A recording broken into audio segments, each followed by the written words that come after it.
नमस्कार। और मैं आपके साथ राम सर। आज मैं आपसे कुछ शिकायतें करूंगा। अगर आप कहें तो शिकायतें करें। दोस्तों, किसी शायर ने कहा है कि कहीं धूप की चादर बिछाकर बैठ गए, कहीं छांव सिरहाने लगाकर बैठ गए। जिक्र जब आया लहूलुहान नजारों का, तो शरीफ लोग उठे, दूर जाकर बैठ गए। तो दोस्तों, मेरी ये शिकायत है कि जब मैं आपसे शेयर करने की बात करता हूँ वीडियोस को, तो आप शेयर नहीं करते हो। प्लीज शेयर किया करो, ज़्यादा से ज़्यादा लोगों तक हमें पहुँचाओ। और जिन दोस्तों ने अभी तक मेरा चैनल सब्सक्राइब नहीं किया है, वो मेरे चैनल को सब्सक्राइब कर लो। और आइए पढ़ने पढ़ाने की सफ़र में आगे बढ़ते हैं, एक कदम और आगे बढ़ाते हैं।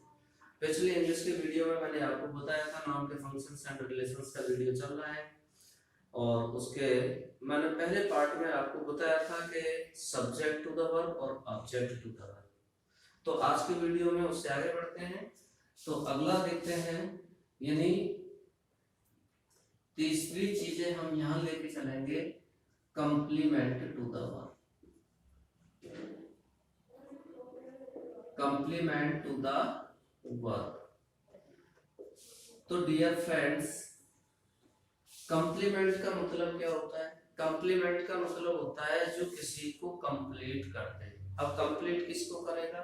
इसके सामने हमने वर्ब लिख रखा है, तो ये वर्ड वर्ब को कंप्लीट करेगा। यानी जब कोई भी नाउन किसी वर्ब को मीनिंग को कंप्लीट करेगा, तो वो उस वर्ब का कंप्लीमेंट कहलाएगा।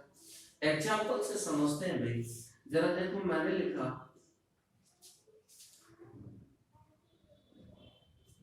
he became, she was,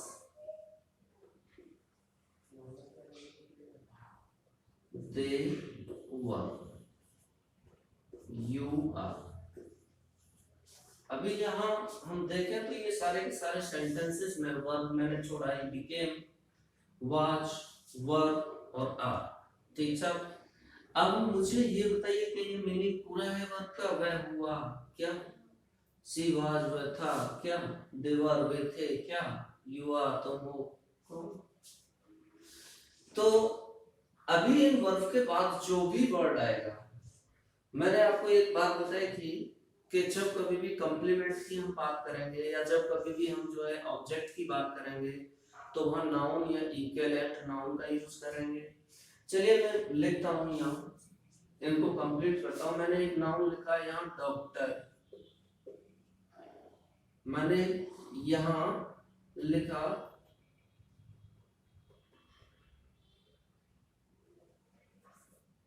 my student, मैंने यहाँ लिखा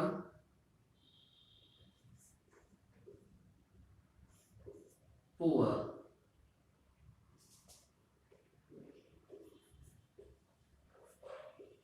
पीपल, और यहाँ लिखा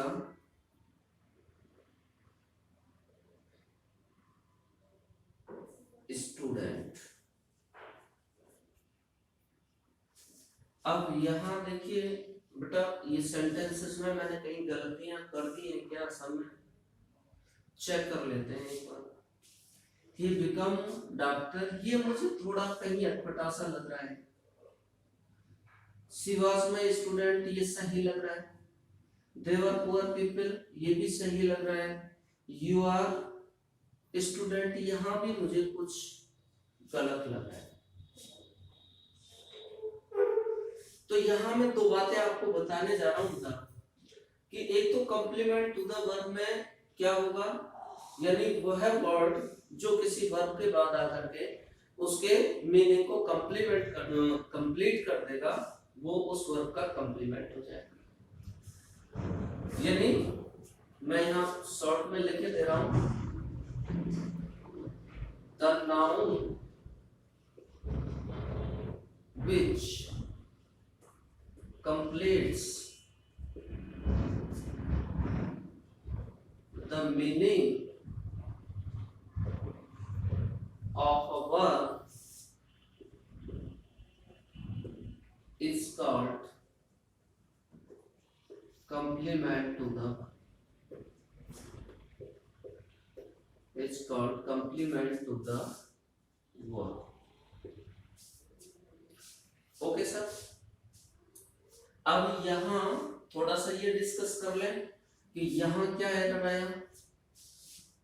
देखो बेटा, यहां पर मुझे कुछ लगाना है और यहां पर भी मुझे कुछ लगाना है, यहां ऑलरेडी लगा हुआ है।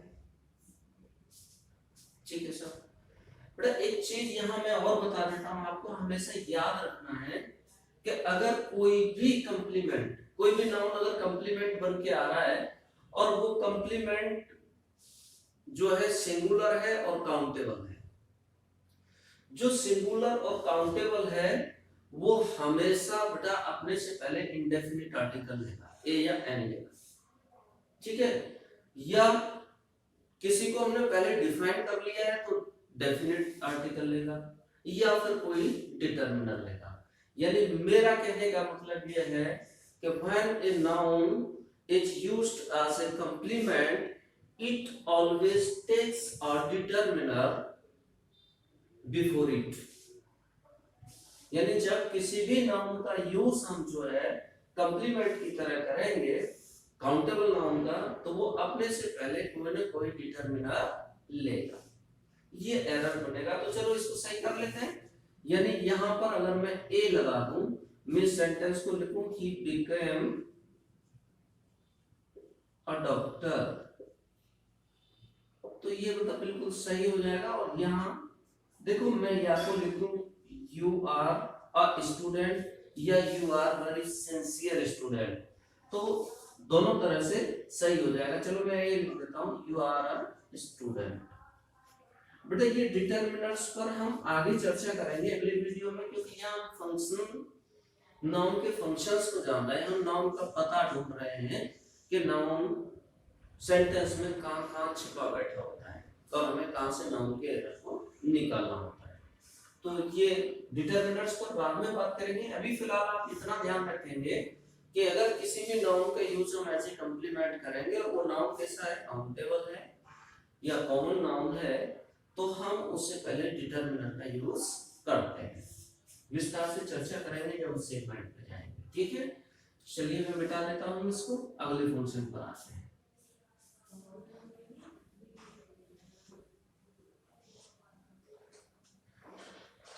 बेटा कुछ लोग ऐसे होते हैं कि वीडियो 10 या 5 मिनट चलाया, 2-4 मिनट देख करके पूरा मजा नहीं आ रहा, छोड़ देते हैं। लेकिन जो लोग सिंसियर हैं बेटा, अगर आपको सही मायने में सीखना है तो हमारे प्रत्येक वीडियो को शुरू से एंड तक देखना होगा। वीडियो को देखिए, चीजों को समझिए, जानिए, तब हम सीख पाते हैं चीजों को। चलिए अगले फंक्शन पर आते हैं। अभी हमने कंप्लीमेंट की बात कर रहे थे और हम कंप्लीमेंट बात कर रहे थे किसकी जी, हम बात कर रहे थे वर्ब के कंप्लीमेंट की। क्या कंप्लीमेंट किसी और का भी हो सकता है? बिल्कुल हो सकता है जी, सब्जेक्ट का भी कंप्लीमेंट हो सकता है, ऑब्जेक्ट का भी कंप्लीमेंट हो सकता है। लेकिन जब हम सब्जेक्ट और ऑब्जेक्ट की बात कर रहे होंगे तो वहां में नंबर से रिलेटेड प्रॉब्लम इसलिए नहीं आएगी क्योंकि जो कंप्लीमेंट होगा वो उनके साथ रहेगा और वो वहां जो है अगर सिंगुलर है तो सिंगुलर रहेगा, प्लूरल है तो प्लूरल रहेगा, उसमें भी बात करेंगे। अगला जो फंक्शन ले रहे हैं, हम ले रहे हैं बेटा object to a preposition.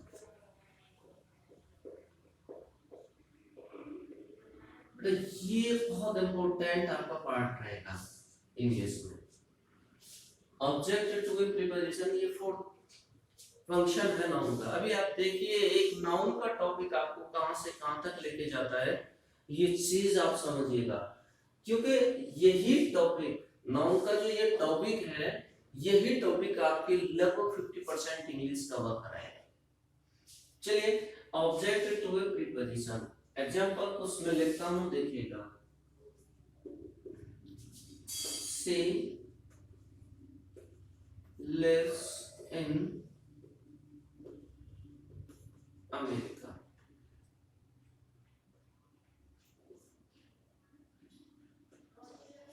I am going to market, the sun rises in the east, the book is on the table। बेटा यहाँ देखिए, अमेरिका भी नाउन है, मार्केट भी नाउन है, ईस्ट भी नाउन है और टेबल भी नाउन है ना। और इनसे जस्ट पहले क्या बेटा, एन एक प्रीपोजिशन है, टू एक प्रीपोजिशन है, यहाँ एन एक प्रीपोजिशन है और यहाँ ऑन एक प्रीपोजिशन है। असल में ये क्या है, ये इस प्रीपोजिशन के ऑब्जेक्ट है। अब यहाँ कंफ्यूजन वाली दो बातें आती हैं बेटा, कि जब हम subject verb plus preposition plus object, एक तो हमारे पास ये स्ट्रक्चर रहेगा, और अभी कुछ टाइम पहले हम एक स्ट्रक्चर की बात कर रहे थे, subject plus verb plus object, यानी यहां प्रीपोजिशन नहीं लगा रहे, समझने की बात। अब यहां देख ले बेटा, सब्जेक्ट वर्ब प्रीपोजिशन ऑब्जेक्ट इस कंडीशन में आएगा। अब ये कंडीशन क्या है जी, देखिए इससे हमें क्या पता चल रहा है जी, प्लेस। इससे क्या पता चल रहा है जी हमें, प्लेस। इससे क्या पता चल रहा है जी हमें, डायरेक्शन। इससे क्या पता चल रहा है जी हमें, प्लेस, है ना। तो कहने का मतलब ये है, अभी मैं उसी चीज पे आ रहा हूं कि हम जो चार केसेस पढ़ रहे हैं नाउन्स के इंग्लिश में, क्या वो सफिशिएंट है हमें समझने के लिए इंग्लिश को? नहीं है। वो केस बेटा 8 ही है, क्योंकि इंग्लिश को अगर देखा जाए तो इंग्लिश की जो ओरिजिन है वो ग्रीक से है, और ग्रीक में भी केसेस 8 होते हैं और आपके हिंदी में भी केसेस 8 होते हैं। तो वो चीजें हमें समझ में, अगर हमको केस को सही पकड़ लिया तो मैं समझता हूं कि हमें प्रीपोजिशन फिट करने में प्रॉब्लम नहीं है, ठीक है। तो यहाँ मैं केवल जो है आपको ये बताने जा रहा हूं कि वो 8 केसेस जो होते हैं उनमें से जो 4 केसेस इसके मैं बताऊंगा, ऑब्जेक्ट टू ए प्रीपोजिशन कब बनेगा, वो 4 केसेस में बनेगा, वो मैं आपको चारों केसेस बताता हूं। ये चीज नोट कर लिया आपने? चलिए मैं हटा देता हूं इसको।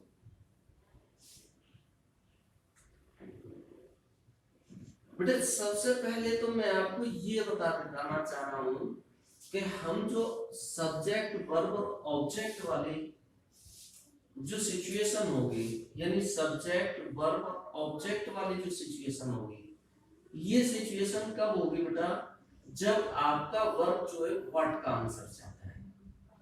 जब वर्ब आपका व्हाट का आंसर चाहता है, वहां आप, या वर्ब आपका हु का आंसर चाहता है, यानी आंसर ऑफ व्हाट और आंसर ऑफ हु, वो सॉरी हुम का आंसर चाहता है, आंसर ऑफ हुम अगर ये चाह रहा है तो समझ लो वो प्रीपोजिशन नहीं मान रहा है। फॉर एग्जांपल मैं लिखता हूं आई टीच टू यू। अब यहां अगर हम देखें और मैंने कहा आई टीच इंग्लिश,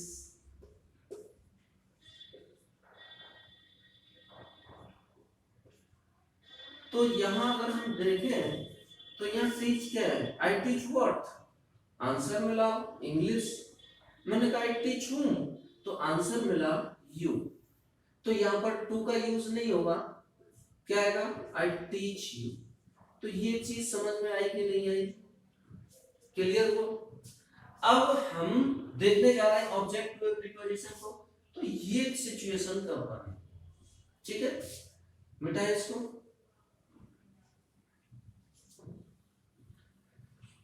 यहां अब हम डिस्कस करेंगे कौन सी स्ट्रक्चर पर, subject verb and preposition plus object, ये सिचुएशन होगी।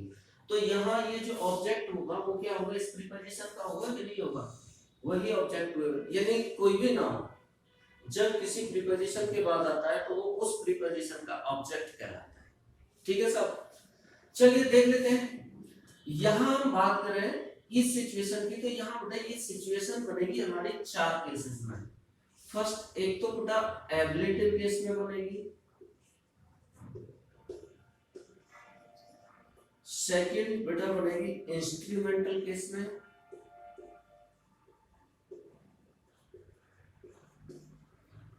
और थर्ड बनेगी बेटा आपकी लोकेटिव केस में, और फोर्थ सिचुएशन मैंने पिछले वीडियो में बताया थी जब ऑब्जेक्ट टू द वर्ब में पढ़ा रहा था, तो वहां मैंने आपको बताया था एक नाम डेटिव केस। बेटा यार डेटिव केस में मैं आपको बता चुका हूं, दो ही प्रीपोजिशन यूज होती है आपकी टू या फॉर, क्लियर है। बाकी एब्लेटिव केस का मतलब क्या होता है? एब्लेटिव केस का मतलब होता है बेटा जब हम किसी ऑब्जेक्ट को दूसरे ऑब्जेक्ट से अलग करते हैं, यानी हिंदी में देखा जाए तो उसको हम उपादान कारक बोलते हैं, उसको एब्लेटिव कहेंगे।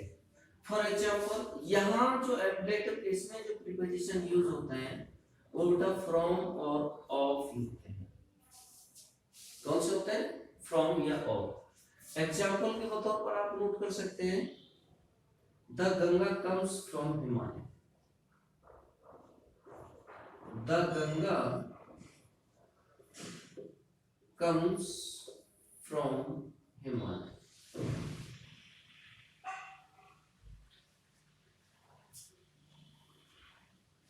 बेटा जब वर्ब जो है फ्रॉम वेयर का आंसर चाहे, जब वेयर का आंसर होगा फ्रॉम वेयर का, तो हम ऑफ या फ्रॉम का यूज करेंगे। ये प्रीपोजिशन के सेगमेंट में डिस्कस करूंगा किस प्रीपोजिशन का यूज कहाँ होना है। आपको केवल मुझे ये बताना है कि ये फंक्शन नाउन के साथ जुड़ा हुआ है, इसलिए हम प्रीपोजिशन में नाउन के साथ ही समझ पाएंगे। इंस्ट्रूमेंटल केस जो होता है बेटा, देखिए जब हम किसी इंस्ट्रूमेंट के साथ काम करते हैं, है ना, तो वहां हम जो है प्रीपोजिशन यूज करते हैं, और यहाँ जो प्रीपोजिशन यूज होते हैं वो कौन से होते हैं? इंस्ट्रूमेंटल केस में यूज होने वाले प्रीपोजिशन होंगे आपके विथ, बाय, इन और ऑन। मोस्टली ये 4 प्रीपोजिशंस इस केस में यूज होंगे। बाकी रेस्ट जितने भी प्रीपोजिशन है आपके, वो सब लोकेशन बताने के लिए, डायरेक्शन बताने के लिए, यानी रीजन, लोकेशन, डायरेक्शन, ये हिंदी में भी है और यहाँ भी है। ये सब कुछ बताने के लिए हम हमेशा सारे प्रीपोजिशंस को लोकेटिव केस में यूज करते हैं। ये सबसे इंपॉर्टेंट लोकेटिव केस रहेगा जब मैं आपको प्रीपोजिशन पढ़ाऊंगा। तो यहाँ पर आपका चाहे इन हो, चाहे ऑन हो, चाहे एट हो, चाहे बाय हो, चाहे विद हो, है ना, चाहे विद इन हो, जो कुछ भी है, टाइम, प्लेस, रीजन, जो कुछ भी बताना होता है हम या तो location of time, location of reason, location of place, location of direction, ये सारी चीजें हम डिस्कस करते हैं लोकेटिव केस में। और वहां ये प्रीपोजिशन किससे पहले? नाउन से पहले आता है। तो उम्मीद करता हूं आपकी समझ में ये आया होगा object to preposition. Important topic रहेगा आपका। अभी मैं आपको केवल एक इंट्रोडक्शन दे रहा हूं इंग्लिश का। अपने सारे वीडियोस में इंग्लिश को इंग्लिश की तरह पढ़ेंगे, इंग्लिश की तरह सीखेंगे ग्रामर को। अगले वीडियो में मैं आपको नेक्स्ट डिस्कस करूंगा नेक्स्ट फंक्शन। चाहिएगा नहीं, बने रहिए, देखते रहिए। और मैंने फिर आपसे एक बार कहूंगा कि जिन लोगों ने चैनल सब्सक्राइब नहीं किया है सब्सक्राइब कर लो, और शेयर ज्यादा से ज्यादा करो दोस्तों, ज्यादा से ज्यादा लोगों तक आप मुझे पहुंचाओ, क्योंकि आपका प्यार ही हमारी ताकत है। तो आप जितना प्यार हमको मिलेगा उतनी ताकत से, उतनी एनर्जी से हम आपको चीजें देंगे। बने रहिए, मिलते हैं अगली वीडियो में। नमस्कार।